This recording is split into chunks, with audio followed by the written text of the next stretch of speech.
지학사 2 중학교 2학년 국어 2학기 기말고사 대비 요점 정리하겠습니다. 4단원 함께 이해하는 설명이고요. 소단원 1 세금 얼마나 알고 있나 부품론요. 슬공쌤의 네이버 블로그 슬기로운 생활에서 요점 정리 예상문제 파일 다운로드 가능하게 올려두었습니다. 자, 세금 얼마나 알고 있나요? 이 단어는 갈래가 설명문이에요. 설명문의 목적이 뭐죠? 그렇죠. 정보 전달이죠.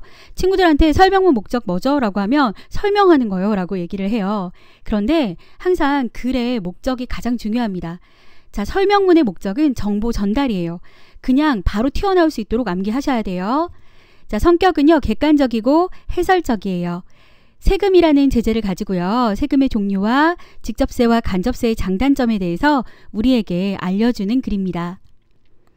특징은요, 첫 번째가 구체적인 사례를 들었어요. 그래서 세금의 개념을 설명해 주고 있고요. 두 번째는 세금의 종류를 분류와 구분의 방법으로 체계적으로 설명하고 있습니다. 또 직접세하고 간접세를 비교 대조했어요. 그래서 대상의 특징을 밝혀주고 있어요. 그래, 짜임은요, 처음과 중간과 끝으로 되어 있는데 처음 부분에는 케네디 대통령의 일화를 소개해요. 그리고 납세 의무가 국민이 지킬 의무 중에 하나다라는 것을 미리 이야기를 합니다. 그리고 중간에서는요, 세금의 뜻과 정부가 세금으로 하는 일, 그리고 세금의 종류에 대해서 이야기를 하고요. 마지막 끝부분에서는 탈세를 막기 위한 정부의 노력과 탈세를 막기 위해 우리가 해야 할 일을 끝으로 이야기하고 있어요. 자, 2단원의 가장 포인트는요, 첫 번째가 이 글에 사용된 설명 방법이에요. 그리고 두 번째가 글쓴이가 이 글을 왜 썼는지, 글을 쓴 목적이고요. 세 번째가 세금의 뜻과 종류, 네 번째가 직접세와 간접세의 장단점이에요. 이 네 가지에 대해서는 인지를 하고 있는지 안 하고 있는지 반드시 시험에 나오는 거예요. 자, 출제 포인트 먼저 설명 대상을 볼게요. 설명 대상은 세금이죠. 글쓴이는 이 글을요, 왜 썼냐면요, 세금의 종류와 기능을 알려주기 위해서, 세금 납부의 중요성을 강조하기 위해서예요. 그러니까 중요한 건 세금 납부의 중요성을 강조하기 위해서 세금의 종류와 기능을 알게 해준 거다라고 생각하면 되겠습니다. 자, 세금이란 뭘까요? 국가가 나라 살림을 잘 꾸려나갈 수 있도록 국민이 법에 따라 내는 돈을 말하죠. 자, 모두 부모님들이 다 내고 계세요. 정부가 세금으로 그럼 어떤 일을 할까요? 첫 번째, 공공시설을 짓거나 도로를 건설해요. 두 번째는요, 나라를 지키는 국방에 돈을 쓰고요. 세 번째는요, 국민의 안전과 질서를 지키는 치안에도 이 돈을 써요. 그리고 네 번째는요, 중학교까지 무상교육 지원을 합니다. 그리고 다섯 번째는 고등학교나 대학 교육을 지원해요. 자, 여섯 번째는 사회보장 제도죠. 건강보험 같은 거, 이런 거 운영을 합니다. 이렇게 정부가 세금으로 하는 일이 정리가 되어 있어요. 물론 일부 학교 같은 경우는 요 중에 몇 가지를 써라 라고 할 수도 있고요. 아니면 객관식으로 아닌 것을 골라라 라고 나올 수가 있어요. 자, 세금의 종류에는 어떤 게 있을까요? 와, 세금 얘기하니까 친구들 되게 많이 복잡해지죠. 어렵고. 하지만 이게 다 수능에 나온다는 거 잊지 말고 미리미리 공부해 두세요. 자, 세금의 종류는 크게 두 가지로 나눌 수 있대요. 세금을 걷는 주체에 따라서 국세와 지방세로 나뉘고요. 세금을 걷는 방식에 따라서 직접세와 간접세로 나뉘어요. 그러니까 국세는 중앙정부기관이죠. 국세청하고 관세청에서 걷는 세금을 말해요. 그런데 지방자치단체에서 걷는 세금 있죠. 그걸 지방세라고 해요. 봐요. 세금을 걷는 주체가 다르죠. 자, 그 다음에 세금을 걷는 방식에 따라서 직접세와 간접세로 나뉘는데 이 부분은 2단원에서 매우 중요해요. 일단 직접세는요, 세금을 부담해야 하는 개인이나 기업이 직접 내는 세금이에요. 예를 들어서 개인이 내는 소득세, 또 재산세, 상속세, 또 기업이 내는 법인세, 이런 거예요. 간접세는요, 실제로 세금을 부담하는 사람하고 세금을 직접적으로 내는 사람이 조금 달라요. 서로 다른 세금이에요. 예를 들어서 우리가 물건이나 서비스에 매기는 부가가치세 같은 게 있어요. 자, 요거는 뒤에서 조금 더 설명해 줄게요. 직접세와 간접세의 장단점을 한번 보겠습니다.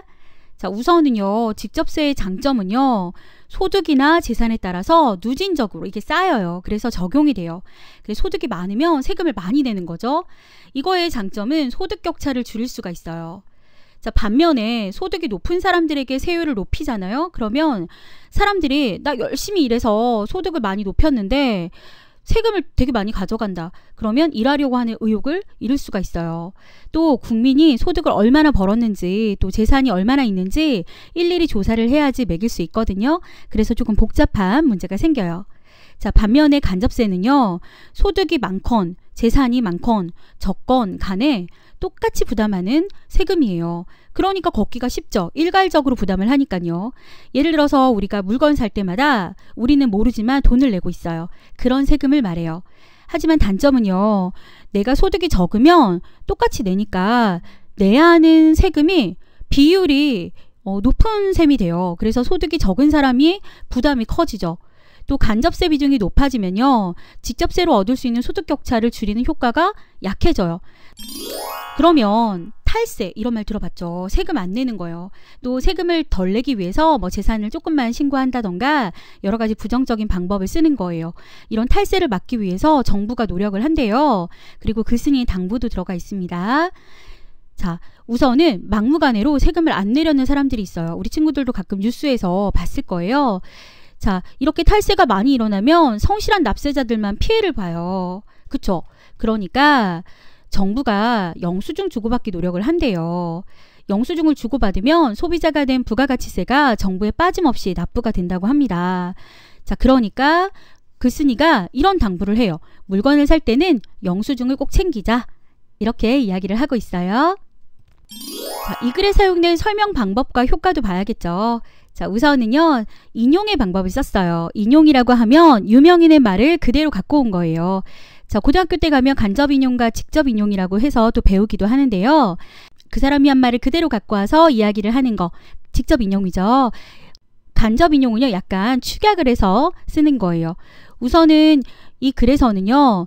유명인의 말을 제시해서 관심을 유도하고 있어요. 그리고 국민의 의무인 세금 납부의 필요성을 강조하고 있습니다. 또 정의의 방법도 썼어요. 세금의 개념을 설명해서 내용의 이해를 돕고 있죠. 그리고 분류와 구분의 방법도 썼어요. 아까 봤죠. 세금의 종류를 정리해뒀어요. 누가 걷느냐, 또 어떻게 걷느냐 이런 거에 따라서 세금의 종류와 특징이 다르다 해서 그 정리를 해두었고 이해를 도와주고 있습니다. 예시의 방법도 썼는데요.